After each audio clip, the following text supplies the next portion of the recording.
दोस्तों हाथरस में हुई भगदड़ और इसमें 121 लोगों की मौत को लेकर अभी पूरा देश सदमे में है।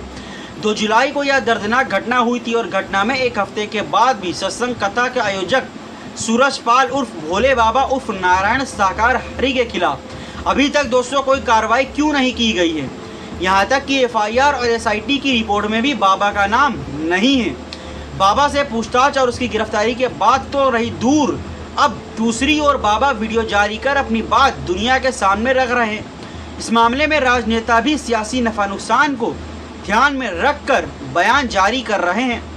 इससे यह सवाल उठ रहा है कि क्या कानून व्यवस्था के मामले में बेसख्त मानी जाने वाली बाबा की सरकार यानी योगी आदित्यनाथ की बुलडोजर सरकार कार्रवाई करने में क्यों हिचक रही है। ये सवाल उठने के कुछ कारण भी हैं, इसे आगे समझेंगे दोस्तों हमारी इस वीडियो में। पर यह समझते हैं कि क्या सूरजपाल जाटव उर्फ भोले बाबा पर चुप्पी की वजह राजनीतिक भी है या कुछ और। दोस्तों आगे बढ़ने से पहले हमारे इस यूट्यूब चैनल को अभी सब्सक्राइब कर ले, इस वीडियो को लाइक और शेयर करना ना भूलें। दोस्तों 10 जुलाई को उत्तर प्रदेश की 10 विधानसभा सीटों पर उपचुनाव होने हैं। भोले बाबा का संबंध उत्तर प्रदेश की दलित राजनीति में ताकतवर जाटव जाति से है। उत्तर प्रदेश में 21% दलित मतदाता है, इसमें से 11% जाटव मतदाता है। बाबा के कुछ समर्थकों में 80% मतदाता भी जाटव बिरादरी के ही बताए जाते हैं। संभव है कि इस लिहाज से बाबा सरकार व नेताओं के प्रकोप से बच रहे हैं। उत्तर प्रदेश में 4 बार के मुख्यमंत्री रही मायावती जाटव बिरादरी से ही आती हैं और नगीना से लोकसभा चुनाव जीते आज़ाद समाज पार्टी यानी काशीराम के प्रमुख चंद्रशेखर आज़ाद रावण इसी जाति से ही आते हैं। हालांकि इन दोनों ने सरकार के दोषियों को नहीं बख्शे जाने की और CBI जांच की मांग की है, जैसा औपचारिक बयान जरूर दिए गए हैं। अब समझते हैं कि इन संकेतों को जिनसे साफ लगता है कि मौजूदा योगी सरकार भोले बाबा पर नरम क्यों है, क्यों बाबा पर चुप है। SIT रिपोर्ट दोस्तों हाथरस के मामले में आई SIT की रिपोर्ट में ये कहा गया कि भगदड़ के लिए कार्यक्रम में आयोजक स्थानीय पुलिस और प्रशासन जिम्मेदार है। SIT की रिपोर्ट के तुरंत बाद योगी सरकार ने कार्रवाई करते हुए 6 अफसरों को तो निलंबित कर दिया। इसमें SDM रविंद्र कुमार, CO आनंद कुमार, थाना प्रभारी आशीष कुमार, तहसीलदार सुशील कुमार, कचौरा चौकी प्रभारी मनवीर सिंह और पोरा चौकी प्रभारी ब्रिजेश पांडे शामिल हैं। लेकिन बाबा के खिलाफ एक बाबा ने दूसरे बाबा के खिलाफ SIT रिपोर्ट में कुछ नहीं कहा। दोस्तों ये बड़ा सवाल है। FIR में भी नहीं है बाबा का नाम, सूरजपाल उर्फ भोले बाबा उर्फ साकार हरि का नाम दोस्तों FIR में भी नहीं रखा गया है। ऐसे में कानूनी रूप से बाबा को शिकंजे से दूर रखा गया। घटना के अगले दिन मुख्यमंत्री योगी आदित्यनाथ हाथरस पहुंचे थे और उन्होंने भोले बाबा को लेकर सख्त रुख दिखाया था, लेकिन बाबा के खिलाफ कोई सख्ती हुई नहीं ऐसा दिखता है। इसके अलावा बाबा से पूछताछ की भी ज़रूरत योगी ने नहीं समझी। दोस्तों बाबा की ओर से एक वीडियो जारी किया गया, लेकिन राज्य सरकार बाबा तक नहीं पहुंच सकी। ऐसा लगता है एक बाबा दूसरे बाबा से गुमनाम है या कहीं विलुप्त है।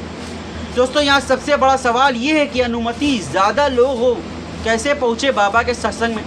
ये समझे कि अनुमति तो कम लोगों की थी, पर सत्संग में बाबा के लोग इतने ज़्यादा कैसे पहुँच गए। सवाल यह भी है कि भोले बाबा के कार्यक्रम में इतनी बड़ी संख्या में लोगों को आने की अनुमति कैसे दे दी गई। ऐसा कहा गया था कि सत्संग में 80,000 लोग आएंगे, लेकिन मीडिया रिपोर्ट्स की माने तो यह आंकड़ा दोस्तों 2 लाख से भी ज़्यादा का पार कर गया। प्रशासन को इस पर नज़र रखनी चाहिए थी। अगर इतनी बड़ी संख्या में लोग किसी जगह पर इकट्ठा होते हैं तो वहाँ इंतजाम और व्यवस्था किस तरह की होनी चाहिए। अनुमति से ज़्यादा लोग बुलाए जाने और भगदड़ में मौतों के बाद भी बाबा को लेकर सरकार और प्रशासन पूरी तरह क्यों चुप्पी साधे हुए।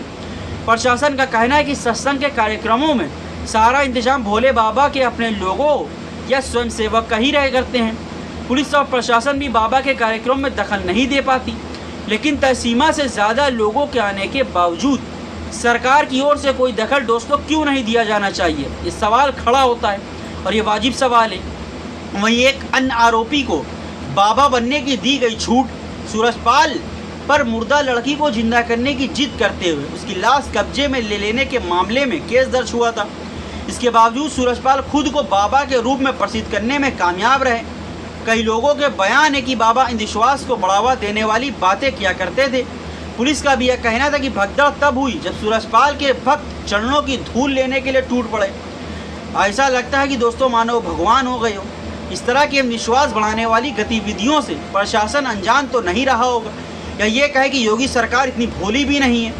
अनजान था तो भी सवाल उठता है कि अनजान नहीं था तो फिर कार्रवाई क्यों नहीं की बाबा पर। दोस्तों, पुलिस बाबा के सेवेदारों को पकड़कर उनके खिलाफ मुकदमा दर्ज कर रही है, लेकिन आखिर भोले बाबा पर कार्रवाई कब होगी, इस सवाल का जवाब सरकार और पुलिस दोनों के पास नहीं है। दोस्तों, एक सवाल हम पूछते हैं आप लोगों से कि यही भोले बाबा की जगह अगर कोई मुस्लिम समाज का कोई मौलाना होता तो क्या अब तक उसके ऊपर कोई कार्रवाई नहीं हुई होती? क्या मुसलमानों का अगर कोई प्रोग्राम हो रहा होता और मामूली सी कोई भगदड़ हुई होती तो क्या योगी सरकार उनके ऊपर बुलडोजर नहीं चला चुकी होती?